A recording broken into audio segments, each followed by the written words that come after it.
मित्रों, चूंकि आज हमें मदनपुर जंगल में स्थित मदनपुर देवी के दर्शन करने जाना है।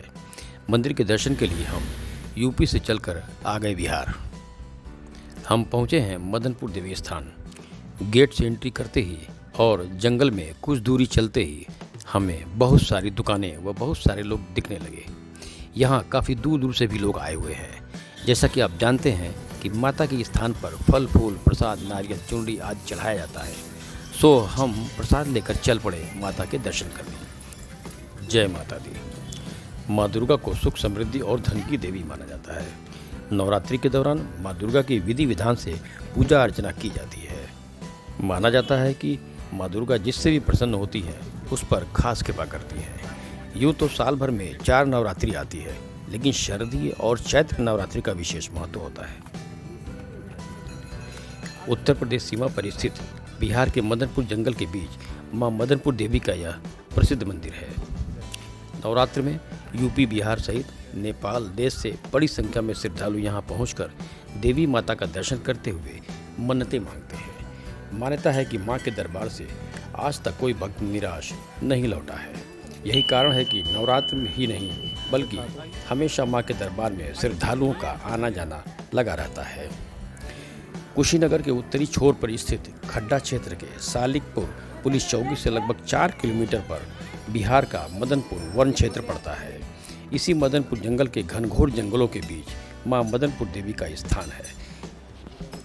जंगल हो या पहाड़, जहां पर नजर जाता है एक मंदिर जरूर नजर आता है। हर मंदिर से जुड़ी कोई न कोई आस्था जरूर होती है। हर साल लाखों की संख्या में ऐसे भक्त होते हैं जो कोसों दूर जाकर मंदिर में दर्शन करते हैं।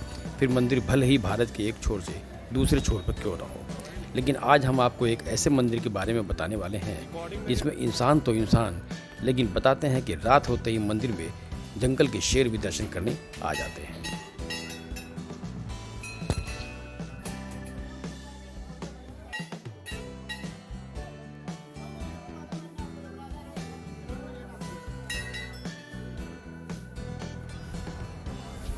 श्रद्धालु बताते हैं कि पहले यहाँ पहुँचना काफ़ी मुश्किल था, लेकिन अब 2 दशक पहले गंडक नदी पर पनियावा बगहा पुल बन जाने से यूपी के भी लाखों श्रद्धालु देवी दर्शन के लिए पहुँचते हैं।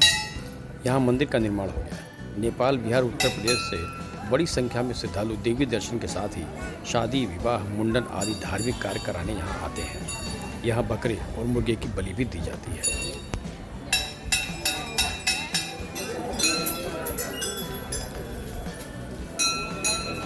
नवरात्रि के समय में मेला का आयोजन होता है और श्रद्धालु माता के दर्शन के लिए भारी संख्या में आते हैं।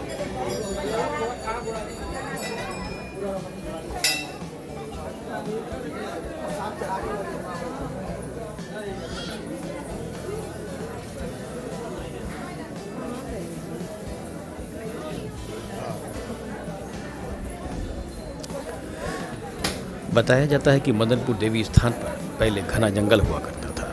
यह राजा मदन सिंह नाम के राजाधीन था।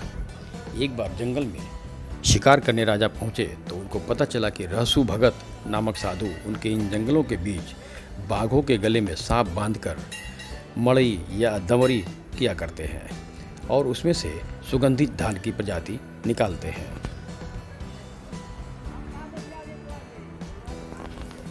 राजा को घोर आश्चर्य हुआ। सच्चाई जानने के लिए राजा सैनिकों के साथ मौके पर पहुंचे तो नज़ारा देख हैरान रह गए। राजा ने हट करते हुए साधु से देवी जी को बुलाने का और दिखाने का आदेश सुनाया। साधु ने राजा को समझाते हुए कहा कि ऐसी जिद न करें, बेवजह देवी माँ को बुलाना संकट को मोल लेना होगा। देवी कुपित हुई तो आपके राजपाट का सर्वनाश हो जाएगा। समझाने के बाद भी राजा मदन जिद पर अड़े रहे। जब साधु की जान पर बन आई तो भारी मन से देवी माँ का आह्वान किया। कहा जाता है कि जगदम्बा असम के कामाख्या से चली और खंडवा नामक स्थान पर पहुंची। यहाँ से वे थाई में पहुंची। फिर देवी के आने से पहले साधु ने राजा को फिर चेताया, लेकिन राजा नहीं माने। इसके बाद अचानक रहसु भगत का सिर फटा और देवी माँ का हाथ उसके बाहर दिखाई दिया। देवी के तेज को सहन नहीं कर पाए राजा जमीन पर गिर पड़े और फिर कभी नहीं उठे। बाद में राजा का परिवार व सारा साम्राज्य ही तहस नहस हो गया। देवी माँ जमीन में समा गई और यहाँ पिंडी के रूप में स्थापित हो गई। धीरे धीरे यह स्थान घनघोर जंगलों से घिर गया। कालांतर में हरिचरण नामक व्यक्ति की नज़र पिंडी पर पड़ी। उसने देखा कि एक गाय पिंडी पर अपना दूध गिरा रही है। उन्होंने पिंडी के आसपास की सफाई कर पूजा अर्चना शुरू कर दिया। बाद में यहाँ मंदिर का निर्माण भी हो गया।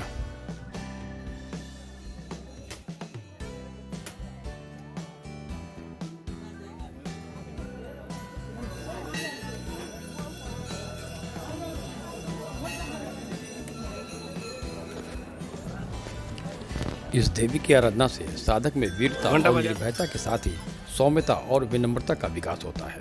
इसलिए हमें चाहिए कि मन, वचन और कर्म के साथ ही काया को विहित विधि विधान के अनुसार परिशुद्ध पवित्र करके शरणागत होकर उनकी उपासना आराधना करना चाहिए।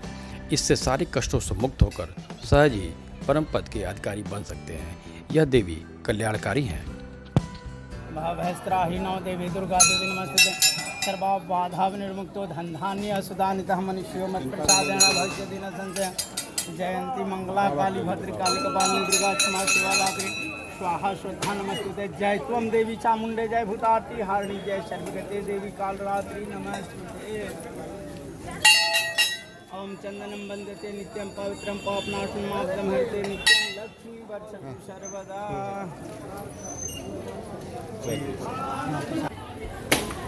यहाँ इससे भी घना जंगल था और आपको मालूम है कि जंगल के आसपास गांव रहता है। जब गांव रहता है तो जंगल से सबको जरूरत पड़ता है लकड़ी उकड़ी लेने के लिए, साग लेने के लिए। तो लड़कियों का झुंड और औरतों का झुंड अलग अलग था। वो लोग एक साथ में आकर के यहाँ साग तोड़ते और लकड़ी लेकर के घर जाते। एक समय की बात है कि दो लड़की पीछे रह गई और सब आ गई साग लेने के लिए। और जब मतलब वो लोग जंगल में प्रवेश किए तो माता अपने बाल को बिखेर करके रास्ते में बैठी थी। तो जब माँ देखी इन दोनों लड़की को तो अपने पास बुलाई और बोली कि देखो हमारे सिर में जू हो गए हैं, इसको तुम लोग निकालो। दोनों लड़की जू को निकालने लगी। निकालते निकालते शाम हो गया। तो अब दोनों लड़की माँ से बोली कि हम लोग घर जाएंगे तो हम लोग को डांट सुनना पड़ेगा, बोली सुनना पड़ेगा, हम लोग क्या लेकर के जाएंगे। थोड़ा समय जब और बीता तो माँ बोली कि देखो वहाँ साग रखा है, जिसको जितना इच्छा करे अपनी इच्छा के अनुसार तुम लोग बांध लो, धन्यवाद। दोनों लड़की अपनी इच्छा के अनुसार साग को बांध ली और बांध करके आगे आगे माँ हुई और पीछे पीछे दोनों लड़की जब माँ ले करके जाने लगी तो जब गांव दिखाई देने लगा तो माँ बोली कि अब तुम लोग का गांव दिखाई देने लगा, अब तुम लोग जाओ। तो जब दोनों लड़की आगे बढ़ी 8-10 डेग तो माँ बोली कि अरे तुम लोग को मांगना है तो मांग लो। दोनों लड़की हंसते हंसते बोली कि हम लोग का एक एक पुत्र चाहिए। माँ बोली ओ मस्त जाओ, ऐसा ही होगा। दोनों लड़की अपने घर गई। कुछ समय जब बीता तो उन लोग का गर्भ रुक गया था, पेट भारी होने लगा। घर का लोग बोले कि ये लोग कहीं गड्ढा में गिर गई है, इन लोग को अपमान ही करना उचित है, सामान देना उचित नहीं है। अब दोनों लड़की को दोनों घर वाले लगे परेशान करने, गंजन करने। जब कुछ समय बीता तो दोनों का शरीर से एक एक पुत्र हुआ, लड़का। और दोनों घर के आदमी दोनों बच्चे को लेकर के ला करके जंगल में छोड़ दिए अपने प्रतिष्ठा को बचाने के लिए। तब माँ घूमते घूमते दोनों बच्चे को पा गई और उसके बाद से उन लोग को पोसने पालने लगे। जब कुछ वो लोग बड़े हुए तो माँ एक का रहसु गुरु नाम रखी और एक का भीमा गुरु। जब और कुछ बड़े हुए तो वो लोग दोनों आदमी माँ से बोले कि हम लोग का खाने पीने का कोई प्रबंध कीजिए, कोई उपाय बताइए ताकि हम लोग भोजन वोजन करेंगे। माँ बोली ठीक है, घबराओ मत।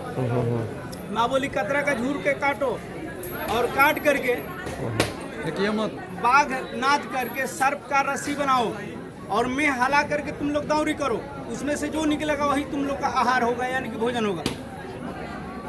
दोनों आदमी कतरा का झूर काटते थे और बाघ से दौरी करते थे।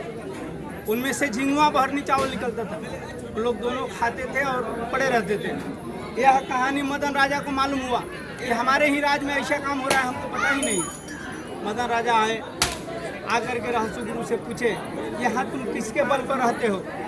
रहसु गुरु बोले कि यहाँ हम माँ के बल पर रहते हैं। बाप पाखंडी कहीं का, माँ तुम्हारी कहाँ है, अपनी माँ को दिखाओ। राजा जिद कर दिए। रहसु गुरु बहुत मनाए पर राजा नहीं माने। तब लास्ट में रहसु गुरु माँ को हिंग लाज से चलाए कि अब आइए यहाँ मदनपुर में, आपको ज़रूरत है। माँ वहाँ से कौड़ी कमा के आई, कलकत्ता आई, पटना आई, ऐसे ऐसे जहाँ जहाँ रोकते गई वहाँ वहाँ उनका नाम पड़ते गया। लास्ट में थावे से आकर के जब मदनपुर में आई तो यहाँ का राजा मदन राजा थे।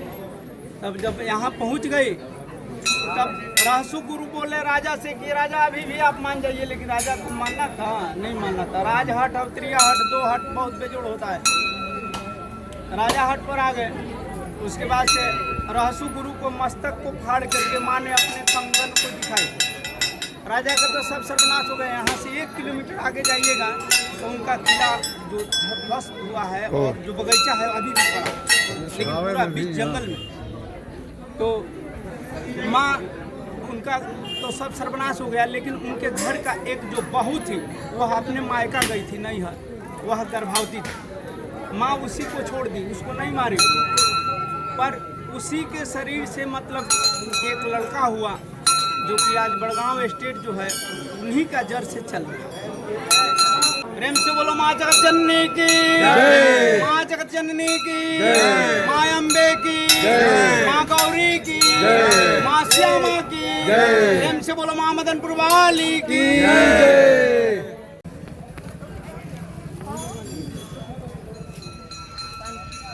85 पहले भरो 85 माला जैसे दिए थे चढ़ाने के लिए। हाँ, अभी माता जी को चढ़ाना होगा।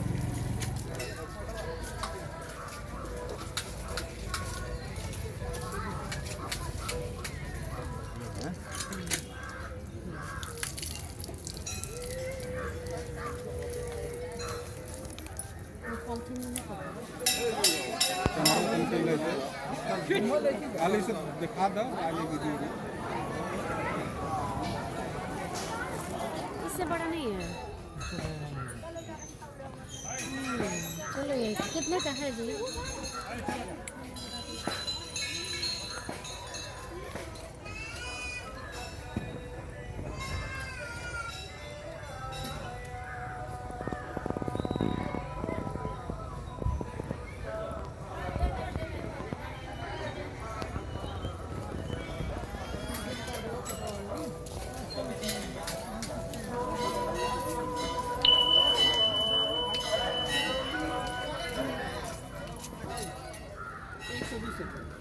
सही से दाम बताओ। 220 रुपये सबका चल क्या?